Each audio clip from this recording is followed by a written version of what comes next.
నాగర్ కర్నూలు జిల్లా అచ్చంపేట పట్టణంలో వికలాంగుల ఆధ్వర్యంలో ఏర్పాటు చేసిన సమావేశంలో ఎమ్మెల్యే డాక్టర్ చిక్కుడు వంశీకృష్ణ పాల్గొన్నారు. ఆయన మాట్లాడుతూ వికలాంగులందరికీ కాంగ్రెస్ ప్రజాప్రభుత్వం సంక్షేమాన్ని అందిస్తుందని అన్నారు. వికలాంగులను అన్ని రకాలుగా ఆదుకునేందుకు తమ ప్రభుత్వం కృతనిశ్చయంతో పనిచేస్తుందని తెలియజేశారు.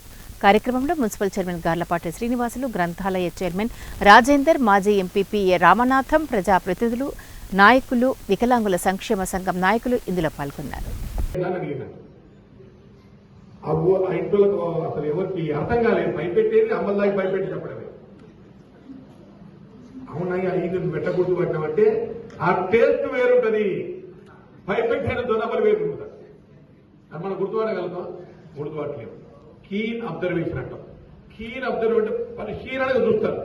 ఏముంది తిన దగ్గర, సర్వే దగ్గర, పడుకున్న దగ్గర పరిసరాలను మీ అంత గమనించి ఎవరు గమనించారు. అనాలిసిస్ కూడా మీ అంత అనాలిసిస్ ఎవరికి ఉండదు. ఒకటి, మీరు మానసికంగా వెరీ స్ట్రాంగ్, ఫిజికల్ గా వికలాంగులు కానీ మానసికంగా వెరీ స్ట్రాంగ్. మన డాక్టర్ హరీష్ గారు మాట్లాడప్పుడు చాలా విషయాలు చెప్పారు.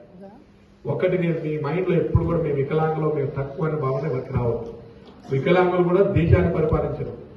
ఇద్దరు జయపాలరెడ్డి గారు ఉత్తమ పార్లమెంటేరియన్, కట్టెలే కూడా నిలబడలేదు, కట్టెలే పడవాలి. ఉత్తమ పార్లమెంటేరియన్ 4 సార్లు ఎంపీ, 7 సార్లు ఎమ్మెల్యే. అందుకే ఏమంటారు, కమిట్మెంట్, సంకల్ప బలం అంటే నేను చేయగలను. హమ్ కిసీసే కమ్ నహీ, we are not inferior to anybody. మేము ఎవరికి తక్కువ కావు. మేము ఎందుకు చేయలేము? కాళ్ళు లేకుండా రన్నింగ్ చేసి బతుకులై తెచ్చుకున్నారు కాళ్ళు లేని వాళ్ళు. మీరు మొన్న నేను ఇంటర్వ్యూలో చూశాను. సుభాష్ చంద్రబోస్ అని రైటర్, సినీ గేయాల రైటర్, సినీ పాటల సినిమా పాటల రైటర్. ఆయన బొమ్మ ఒక ఆమె ఎక్కడ చైనాలో ఉంటుందట. ఆమె చేతులు లేవు, 2 చేతులు లేవు.